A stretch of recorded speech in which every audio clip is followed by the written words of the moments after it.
Welcome back, everyone. Today we're taking a deep dive into Focus on What Matters, a collection of letters by Darius Foro that offers a fresh perspective on Stoic wisdom. It's like he's taken this ancient philosophy and made it relevant to our modern lives, addressing those everyday challenges we all face. It's so true, and what I find fascinating is how the book's structure really mirrors this core Stoic belief that inner peace is the foundation for truly successful life. Right. He breaks it down into two parts, almost like building a house. First, mastering your inner world, your thoughts and emotions, and then, only then, can you effectively tackle the outer world, applying those principles to your actions, your relationships, your career, all that stuff. He starts by addressing something that I think we all struggle with, especially in this digital age: information overload and how easy it is to absorb negativity. Oh, absolutely. And I think this is where he really shines. He uses these personal anecdotes, these stories from his own life, to really illustrate these Stoic principles. Like Right. in his letter on protecting your mood, he talks about meeting up with a friend who was, well, let's just say, having a really bad day. Yeah, and what's interesting is that he was having a fantastic day, Mm. but as he listened to his friend's woes, he found his own joy kind of diminishing, like he was being dragged down. It's such a powerful illustration of how susceptible we are to external influences, especially when it comes to our emotions. It's like we become these emotional sponges soaking up the vibes around us, whether they're positive or negative. So true.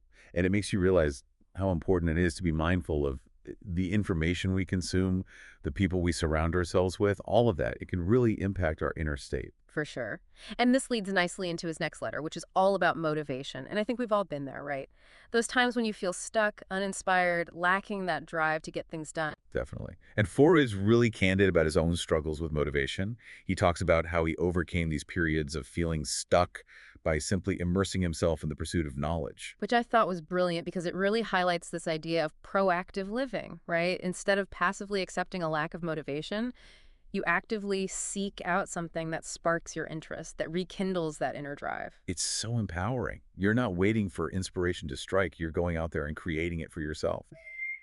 Okay, let's move on to a topic that I think resonates deeply in our fast-paced, always-on world: anxiety. It's everywhere, isn't it? And in his letter on dealing with anxiety, Forey suggests we view anxiety as a signal, much like hunger or thirst.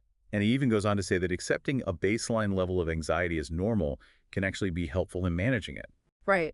Which initially seems counterintuitive, doesn't it? You would think you'd want to eliminate anxiety altogether, but the Stoics actually believed that by accepting the things we cannot control, and that includes, certain levels of anxiety, we actually free up our energy to focus on what we can influence: our thoughts, actions, reactions, all that good stuff. I find that so reassuring Yeah. because it's not about striving for this unrealistic ideal of being anxiety-free all the time. It's about learning to manage it, to work with it, rather than against it. Exactly. Now, I think a natural question that follows is how do we deal with those inevitable disappointments that come from things outside of our control?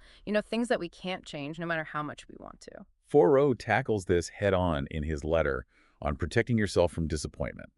He talks about his own experience navigating the unpredictable world of book publishing and how he had to learn to detach himself from the outcome. And he even suggests this simple yet really powerful language shift. He recommends replacing phrases like I hope with I wonder. And it seems like such a small thing, right? But the implications are huge. It's about shifting from this mindset of clinging to expectations to one of open curiosity. You're no longer trying to force things to go a certain way. You're more open to whatever unfolds. And that openness, that sense of curiosity can make all the difference. It allows you to embrace uncertainty, to be more present in the moment. And that presence of mind, I think, is a key theme throughout the book. Absolutely. And he really emphasizes the importance of mindfulness in his letter on observing your mind.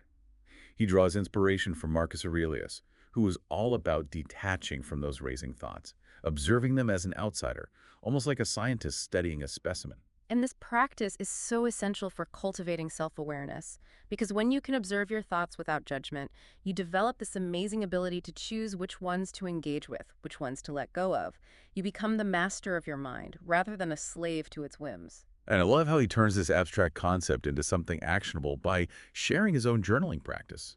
He asks himself this simple yet really powerful question: what am I using my mind for? Oh, I love that because it forces you to pause and really pay attention to those thought patterns, those mental loops that we all get stuck in. And it can be so eye-opening to realize, wow, I'm spending way too much time dwelling on this thing that I can't even control. It's like we're clearing out the mental clutter, making space for more intentional thinking, for things that actually matter to us. But that's easier said than done, right? Especially with the constant influx of information in our modern world. So true. And that's why 4.0 dedicates an entire letter to this topic of guarding your mind, being selective about what you allow into that sacred space. He uses the example of a friend who was obsessed with his favorite basketball team. Oh, yeah. He was consuming like every bit of information, every statistic, every article, every interview. And it just highlights how easily we can get sidetracked by things that ultimately add no value to our lives. It's a reminder to prioritize information that aligns with our goals, with our values, Hmm. and to be discerning about what we consume. It's like we have to curate our mental diet, just as we would curate our physical diet. We want to nourish our minds with things that uplift us, inspire us, help us grow, rather than things that just deplete our energy and distract us from what truly matters. Absolutely. And this leads beautifully into the topic of focus, which, let's be honest, is something that feels increasingly difficult to achieve in our hyperconnected world. But Foro argues that it's absolutely essential for achieving meaningful progress. And he shares his own experience of going on a dedicated writing retreat to finish his book, and how that single-minded focus allowed him to make real progress. And it's not just about shutting yourself away in a cabin in the woods. It's about aligning your actions with your values and your purpose, allowing focus to naturally arise. It's like when your actions and your intentions are in alignment, focus becomes effortless. It's no longer a struggle, it's a source of joy and fulfillment. And this brings us to another key theme, cultivating a healthy mind. Right. He defines a healthy mind as one that is peaceful, consistent, focused, secure, and prepared for anything. And that really resonated with me because it's not about eliminating challenges, right? Or striving for some unattainable ideal of perfection. It's about developing the inner strength and the clarity to navigate whatever life throws at you with grace and composure. It's like building a strong foundation for your inner world so that you can weather any storm. Whoa. Okay, so we've explored this idea of mastering our inner world. But how does this translate into action in the outer world? That's where part two comes in. We'll delve into how this newfound inner strength can empower you to create a life that truly aligns with your values and aspirations. I'm excited to continue this journey with you. So we've built that solid foundation, that inner strength. Now, how do we apply it to the outer world? To crafting a life that truly reflects who we are and what we want to achieve. Ford starts this exploration with a principle that's as old as time, know thyself. But he brings it to life with these relatable anecdotes, like the one where he talks about buying a big, fancy SUV. Thinking it would make him, I don't know, more adventurous or something. But then he realizes he doesn't even really need it. And he ends up selling it. It's so funny because I think we've all made choices like that, right? Where we're trying to fit into some image of who we think we should be. Rather than really tuning into our authentic selves. And that's what this whole section is about. It's about aligning our actions with our true nature, our values, our deepest desires. And that alignment is what gives us the power to shape our own destinies, which Foru explores in his letter on crafting your life story. He talks about those early days in his writing career, feeling that self-doubt creep in, comparing himself to others who seem to have it all figured out. The comparison trap. It's so easy to get caught up in that, especially in the age of social media. But Foru reminds us that everyone's journey is unique, and that true success is about staying true to your own path. And about cultivating that inner strength, not letting those voices of self-doubt hold you back. Which leads us to this really thought-provoking question. What story are you writing with your actions and choices each day? It's a powerful question because it highlights the fact that we're all constantly creating our own narratives, and we have the power to influence the direction of that story. And that's where his letter on shaping your future comes in. He suggests reflecting on our current habits and actions, using them as a predictor of future outcomes. It's almost like holding up a mirror to ourselves. Asking ourselves, if I continue on this path, where will I end up? And that can be a really eye-opening exercise because it forces us to confront those areas where we might be self-sabotaging or where we're not fully living in alignment with our goals. It's about taking ownership of our choices and recognizing that we have far more power to shape our future than we often realize. But this journey of self-creation isn't just about individual pursuits. It also encompasses the relationships we cultivate as Thoreau explores in his letter on the true value of friendship. He talks about the importance of genuine connection, those friendships that weather the storms of life, the ones that endure through thick and thin. It's about having that support system, those people who celebrate your wins and lift you up when you're feeling down. And it's about sharing those experiences, those moments of joy and laughter, as well as those times of hardship. But what about when we encounter other people's successes? It's human nature to feel a little envious sometimes. Oh, absolutely. And Thoreau actually offers a really counterintuitive approach to dealing with envy in his letter on eradicating envy. He suggests shifting our perspective to view other people's achievements as a source of inspiration. Instead of feeling threatened or jealous, we can choose to see their success as proof that anything is possible. And I think that's so powerful because it allows us to tap into this collective sense of growth and abundance. Instead of seeing success as a finite pie that we have to compete for, we can celebrate each other's wins. And create a more supportive and inspiring environment for everyone. So we're crafting our life stories, nurturing our relationships, celebrating each other's successes. But of course, life isn't always sunshine and roses, right? Right. And Thoreau acknowledges that head on in his letter on living through anxious times. He talks about the collective anxieties we all experience in the face of global events. Things like wars, pandemics, economic downturns, things that are largely outside of our control. And it's easy to get swept up in that fear and worry, but he emphasizes the importance of focusing on what we can influence. He shares a really poignant story about his own parents, who were among the few in their families to escape a war-torn country. And it really highlights the strength and resilience that can arise from taking action, even amidst uncertainty. It's about recognizing that even in the face of immense challenges, we still have choices. We can choose to succumb to fear, or we can choose to tap into our inner resources and find a way forward. It's that Stoic principle of focusing on what we can control and accepting what we can't. And this theme of personal agency really resonates throughout the book. Even when he's talking about those big existential questions like death, which he addresses in his letter on being grateful for the little things. He shares a story about a friend who, after calculating how many times he might see his aging parents again, began to cherish every moment with them, letting go of those petty frustrations and really appreciating the time they had together.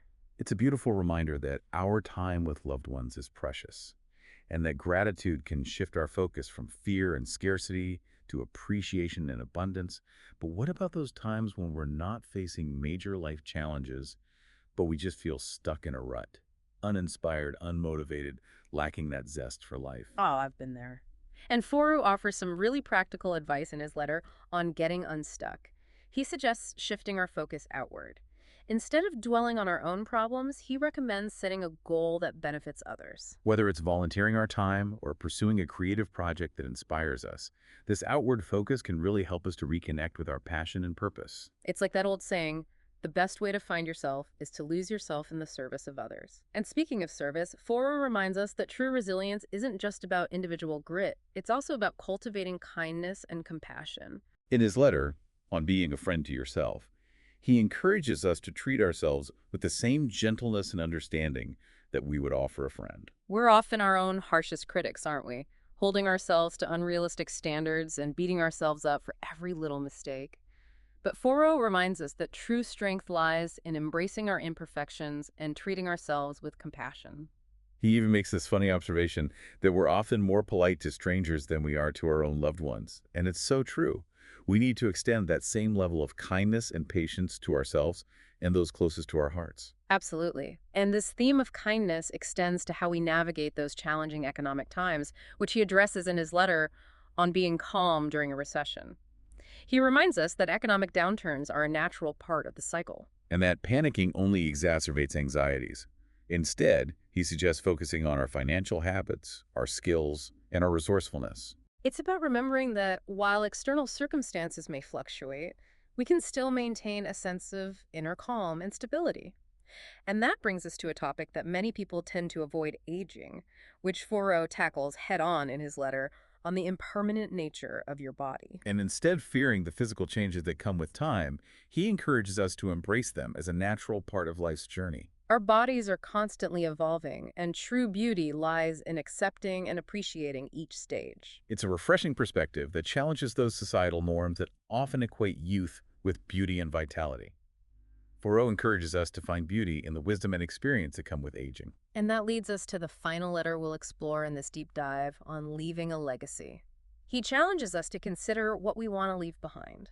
Not just in terms of material possessions, but in terms of the impact we make on the world, the lives we touch. It's an invitation to live a life of purpose, considering how our actions today contribute to a greater good that extends beyond ourselves. Wow, we've covered a lot of ground in this exploration of focus on what matters. Thoreau has given us so much to think about in terms of navigating both our inner and outer worlds. And as promised, let's distill those key takeaways into a concise 10-point summary for our listeners. Remember, these principles are meant to be guideposts, not rigid rules. Take what resonates with you and leave the rest behind. Okay, first up, safeguard your emotional well-being by being mindful of the information you consume and the company you keep. Second, take a proactive approach to motivation. Don't wait for inspiration to strike out knowledge and engage in activities that ignite your passion. Third, accept a baseline level of anxiety as normal. It's a signal from your body, not an enemy, to be eradicated. Fourth, let go of the need to control outcomes. Focus on what you can influence and approach uncertainty with a sense of wonder and curiosity. Fifth, cultivate self-awareness by becoming an observer of your own thoughts, choosing which ones to engage with and which ones to let go of. Sixth, be mindful of your mental diet. Curate the information you allow into your mind, prioritizing what aligns with your values and goals. Seventh, embrace deliberate action. Align your efforts with your purpose, and watch as focus and fulfillment flow naturally. Eighth, prioritize your well-being, both mental and physical. They're interconnected pillars of a resilient life. Ninth, live authentically. Make choices that reflect your true self, not some idealized version of who you think you should be. And finally, 10th, nurture your relationships. Celebrate each other's successes, recognizing that our journeys are interconnected. There you have it, folks. 10 powerful takeaways from Darius Thoreau's Focus on What Matters. We hope this deep dive has provided you with some valuable insights and practical tools for crafting a life that truly aligns with your values and aspirations. It's been a pleasure exploring these ideas with you. And to our listeners, remember, the power to shape your destiny lies within you. All right, are we ready to distill all of that down? Let's do it. I know our listeners are eager to walk away with those key takeaways. 10 of them, to be exact. A nice, even number. Remember, we're not repeating anything verbatim here, just capturing the essence. Exactly. Think of it as a cheat sheet for mastering your inner and outer worlds. So, first up, be mindful of your information diet. Pay attention to what you're feeding your mind, whether it's news, social media, or even conversations. In building on that, number 2, be proactive when it comes to motivation. Don't wait for inspiration to magically appear. Go out and seek it. Absolutely. Number 3, make peace with anxiety. Don't try to eliminate it altogether, but learn to recognize it as a natural part of life. A signal, like you said earlier. Exactly. And speaking of signals, number 4, learn to let go of the need to control everything. Focus on what you can influence and embrace the uncertainty of life with an open mind. Number 5, become an observer of your own thoughts. Don't just react to them, but take a step back and choose which ones to engage with. And while you're at it, number 6, curate your mental diet, just like you would your physical diet. Be selective about the information you consume, choosing what truly nourishes and uplifts you. Number 7, make sure your actions align with your purpose. When you're living in alignment with your values, focus and fulfillment become effortless. Number 8, don't neglect your well-being. Prioritize both your mental and physical health. They're two sides of the same coin. Number 9, be true to yourself. Embrace your authentic self and make choices that reflect your true values and aspirations. And last but not least, number 10, nurture your relationships. Surround yourself with people who support and inspire you. And remember, we all rise together. There you have it, folks. 10 powerful takeaways from Darius Thoreau's Focus on What Matters. We hope this deep dive has provided you with some valuable insights and practical tools for living a more intentional and fulfilling life. Remember, the power to shape your destiny lies within you. Thanks for joining us on this journey. Until next time.